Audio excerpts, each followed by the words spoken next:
Or just So double Oh, click it edit. started now. Okay, I'll just edit this bit out. Hello. Hi, guys. We're super excited. I'm sure you all recognize our special guest. We are with Nikki Reed, which is amazing. She's one of our good girlfriends. She was also a mama bear to her baby girl, Bodhi, who's delicious. Because we want to name all of our kids the same The thing. same. That's We the literally goal. have the exact same baby names for all of our babies. It's better if we're just open about it. We talk about it, so. So when it happens, they're We not like, we that's expect weird.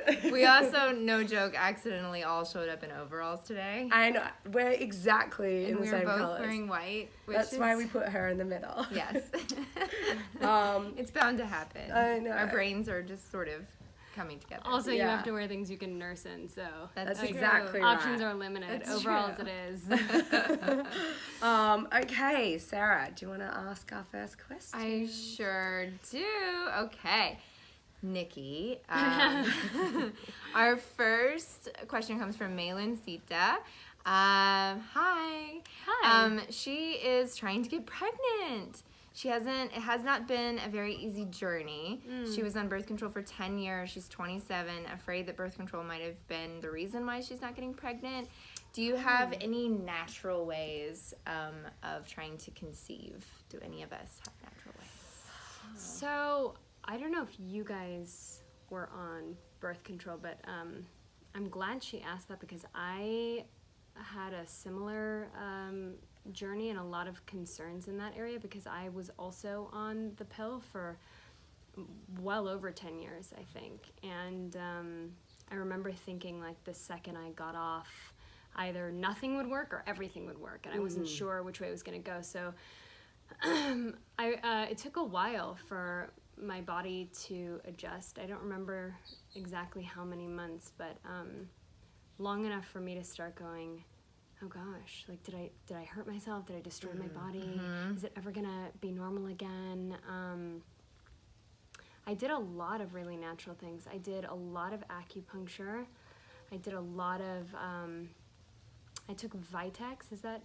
Vitex is great. Yeah, I it took a regulates lot your of- period. Yeah, chaste tree. It's also also called great. chaste tree berry. When you're breastfeeding, Vitex is amazing to help bring on your periods again. Oh, Oh, I didn't know that. There you go. What else did I do? I ate a lot of really warming foods. I don't know if that's, everybody has a different approach with that, but I remember my Chinese medicine doctor talking to me about, of course, incorporating vegetables and salad and all of that stuff when you feel like it, but also remembering to eat a lot of warming foods for your core. Yeah, I've heard that too. What did you guys do? Were you on the pill? I had a Ovulation sticks, I did. Oh, you did? Yeah, Oh, I that's did. right. Because I was actually not ovulating when I thought I was ovulating, so it took us 6 months to get pregnant with Bodhi. Because I just assumed I was ovulating when everyone else does, like around day 14. And then I realized that I'm a late ovulator, so I don't ovulate until around between day 21 and day 23.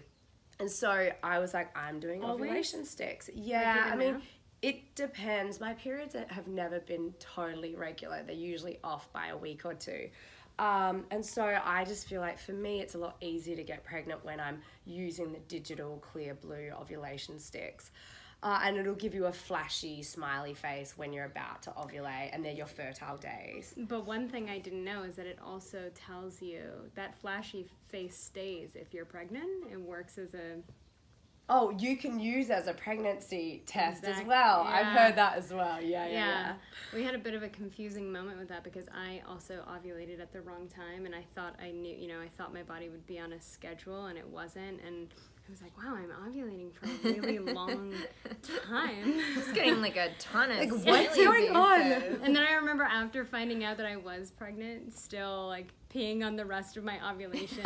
It was like so Statement, like, confused. It was like, Should I just, like, every day I just want to make sure am I still pregnant? Is it still happening? So I might as well Oh my just gosh, use I them. did that too. I was on birth control for over 10 years too, and I actually had cysts on my ovaries because of birth control. Yes. I remember. And I actually went to an acupuncturist as well, and It took a couple of months for my body to regulate, but the acupuncturist told me that if you've ever had like cramping with your period, or if you have really heavy periods and you have a lot of like cramping on your ovulation days, he said it usually means that you have like clogged pipes, and you need your blood flow needs to be, circulating better.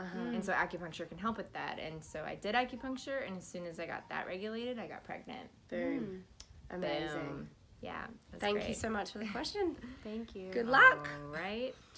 Next up is, you want to take this one? Yeah, sure. Teresa? AJ Bochnet. That's name. Can you talk about the importance of not losing yourself in the role of being a mum? I feel like we just talked about this, Nikki. And losing your own identity and self-esteem. My eldest is 15, my youngest is 5. How do you not lose yourself as an individual when you have kids? Great question.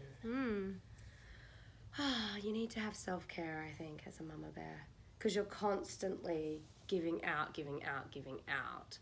And I think it's just incredibly important to remember that you had a big, bright, beautiful life before kids, and you can still continue to lean into your own passions and your individuality outside of being a mother. I think that's really integral. It's very hard, though. Right. I find it hard. Yeah, and when you're past this stage, like her kids are at 5 and 15, so she's past the stage of nap time. I feel like nap time is the first moment. It's like the first gift you get where you go, oh, this is the moment when I can like go and do my stuff, like my but mom's how often stuff, do you go right? do your stuff, like read a book? I'm going like, I I've got don't an read hour. a book. I go work. To get through it. That's right. Yeah, like when was the last time It's you took when a I go bath, like work, a nice luxurious right. bath? I have during thought nap about that a time? lot. Like, when's the last time I Doesn't took a happen. bath? I do try to get a workout in now, every now and then during a nap time, and so I'll just you are like better than I. slip it in. A but couple squats. And Squats. You've become very good at multitasking, that I will say. You're Yes. like, I've got 20 minutes. Yeah. If I'm lucky, here's what I'm going to get done in that time. Yeah. I don't know. I'm still really in it. I mean, my daughter is 12 months, so I'm just... I guess I can start saying a year. I'm having a hard time 12 months. transitioning. Yeah. And then you go back to saying the months. You though. do. You do. After I a couple said months, 19 you're like, months. she's 15 months. That's so right. Yeah. It's like much different than 12. I'm having a hard time letting go. I know. But I think finding time to just sort of love on yourself a little bit. Like we were talking the other day when we were spending time together about taking care of our skin. Yes. Because that's the one thing I wake up in the morning. That's not the one thing. That is one of the things. Yeah. I wake up in the morning and I go, wow, I'm so dry. And like, I think I'm crusty. And I feel like the life is just sucked. It is literally sucked out of you. Yeah. You're just giving your so like your true. whole soul and being, and You could finding totally. time to That's so true. nourish yourself in whatever way feels good. I think sometimes I just want to like dip my face in a bowl of olive oil. That's my greatest fantasy right now. How long can I keep my face Slather in olive oil? Bodies in coconut oil. That and there is such a fine line though, because I want to also say to all the mamas, being a mom is also, I know we're talking about separation, but I think for me, I had to actually kind of go the opposite way, because I've always, I'm working a lot, and while I was pregnant, I decided now's a great time to start another company. Like, this is what you should be doing. And so I launched my company during that time, and then my husband and I also started a production we should talk about Can you that too. say what that company is? Yeah, it's called Bayou. Bayou. Bayou with love, actually. Sort of named after, my husband grew up in the Bayou in Louisiana, and I'm, very inspired by nature, and it was my journey with sustainable fashion, and really trying to kind of connect with people through something that meant a lot to me, and it took a while to find, I think, an area that felt safe enough for the public and consumers to sort of shift their way of thinking and say, you know what, I am gonna maybe change the way that I consume, the way that I live, even if it's in a very minor way.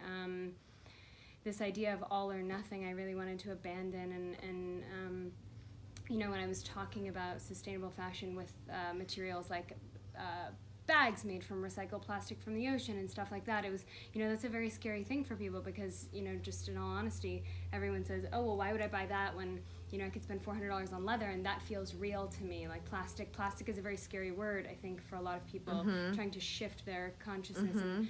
And so we ended up moving into a space that I think felt really comfortable and luxurious for people, which is extracting in a very sustainable way gold from the motherboards of computers and creating a fine jewelry line with that gold, and it's all 14, 18 karat gold. And I think that's cool. An area that made people feel like, okay, I do want to wear that because it has a message and something that I believe in, but it's also gold. Beautiful and chic as well. Yeah. Yeah, so it was a space that I think I don't know, it feels, right now, it feels kind of magical. Like, I really think that the response has been super positive, and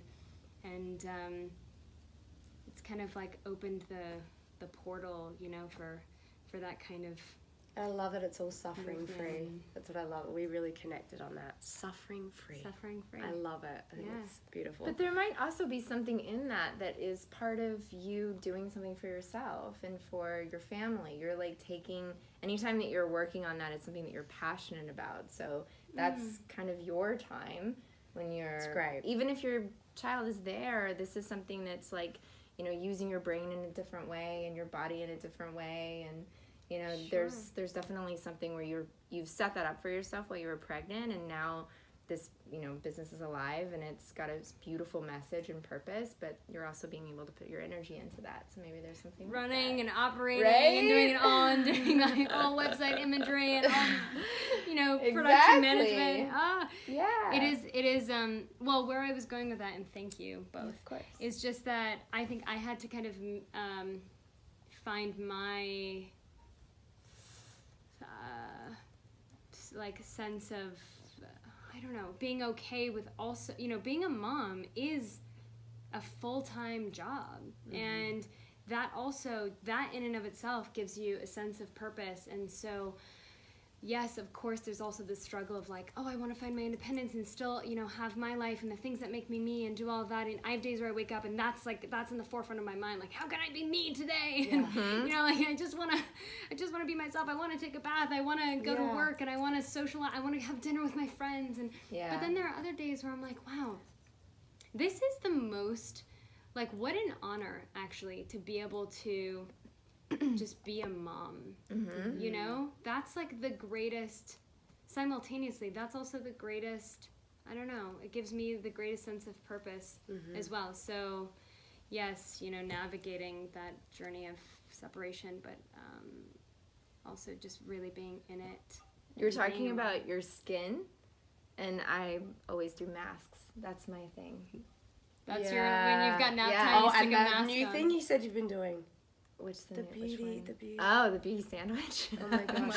She showed me a picture of it. She's like, it's a little I've been doing this complicated. thing called yeah, the beauty it's like sandwich. waking up the collagen in my face. No, but I love doing a mask. When you're talking about your skin, I was like, oh, maybe she does masks too. But it's like it looks something like she I does did masks not every We'll day. do masks. I know. I was like, I didn't discover mud masks until I had children, and I would wake up and look Just in like the mirror shove and go, it my on. skin is so dry. I feel like I can like see like. And you get about you know, 40 the seconds desert. before someone interrupts you. And then You're I like, put a mask quick. on, and now my my children kids are are just coming. used to it. They're like, "Oh, mommy's got doing a mask." Yeah. That's so cute. I try to make stuff. You gotta like whip it up in the kitchen really Yes. fast. Like, how can I stick some honey and some oils Before and she some wakes blah, blah, up. blah. Yeah, and then, great. Yeah, totally. Amazing. All right, guys, we're out of time, but thank you so much. This love you is such a guys. beautiful privilege, Thank you and guys we for were so welcoming me. excited to have her be a part of the community because she has a beautiful voice, and I just love the way she parents and her philosophy on all of it. So it's been a pleasure. Thank you so much. Thank More you. soon. If Mwah. I'm invited back, I'll see you guys. Yes, Absolutely. she's coming back. Bye. Bye.